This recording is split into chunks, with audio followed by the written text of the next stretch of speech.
Men kânetil âhiretu hemmehu cealallahu Teala gınâhu fî kalbihi ve ceale lehu şemlehu ve etethu'd dünya ve hiye râgime. Hadisun sahih.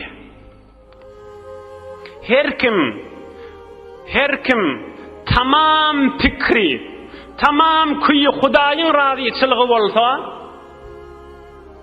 tamam fikri ve hiyali, men Hudaya näme jogap berin kıyamatda deyip, tamam fikri şu bolsa, Huday men ramın niptir şol adama, cealallahu Teala gınahu fi kalbi, şol adamın yüreğini bay eder. Darıp, men ertin näme jogap berin, birun näjire olar kam, men gariplığın gözünün önüne koymarın niptir Huday Teala. Bir. İkilinci, Hudayın bilen vaadesi. Her kimin harekatı tamam kıymallayışı, tamam fikri koyu Huday menden razı olsun nip kıymallasa, Allahu Teala şemlehu. O taada bir mamulası var, o taada bir bergisi var, o taada bir algısı var, öyünne bir fikri var, zenanasının bir gurrunu var, enatasının bir gurrunu var, oğul gıydının gurrunu var. Men Huday zaman şu pıtran işlerinin hemmesini yüşürüp vereyim şolara deyiptir. İki, üçüncü vaadam deyiptir. Etethu'd dünya ve hiye râgime.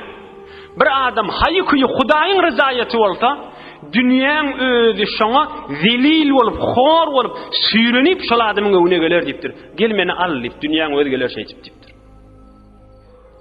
Inne Resulullah'ın kanuny kulli goýan bernamasy şi. Kanuny kulli aýdyp giden kefi.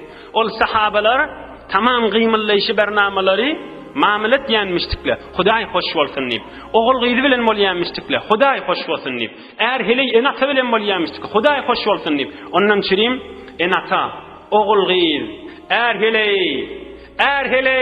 er heleyin arasında muhabbet barmış. Gelýän mihmanlyň oğluny er hele bolup kucak açyp durýanmışdyklar. Oham dünýelerini hoş bolup, ahiretlerini de hoş bolup, dünýä we ahiretler abat bolup geçipdirler. Emma bu dünýäň pikirde bar, özümizi, hem saýalamyzy, dogan garyndaşlarymyzy, guda garyndaşlary hemme kişiwedek görün. Mobil ýokmy? Maşin ýokmy? Öy ýokmy? Düşük ýokmy? Hemme zat çekmel. Dogan-doganyň arasynda muhabbet ýok. Enatan oğul gyzyň arasynda muhabbet ýok. Oýlan gelýän mihmanlary aglama. Enata bilen oğul gyzyň arasynda ýok. Ay bulary goý, erheliň arasynda muhabbet ýok. Erheli gedip bäle yalandan gezip bäle. Biri-birini ananman gezip bäle. Biri-biriniň hoşlugy ýok, biri-biriniň ryzaýaty ýok. Oğul gyz de şeýle, dogan ne şeýle. Näme üçin? Ýanqyzat ýok. Hudaýyň hoşlugy diýip gymyllanan, ne ana, ne erkadam, ne enata, ne oğul gyz. Men şil iş etsem Hudaý menden hoş bolar diýip ýatdy ýok. Ondan çyrim tamam pıtran. Hiç bir üýşmelik ýok, bereket ýok, lezzet ýok. Dünýede de şeýle hor bolup geçmeli. Gabrda da hor bolmaly, kıyamatda da hor bolmaly. Maňa diýýärler Hudaýdan daşlygyň zillet we harisi.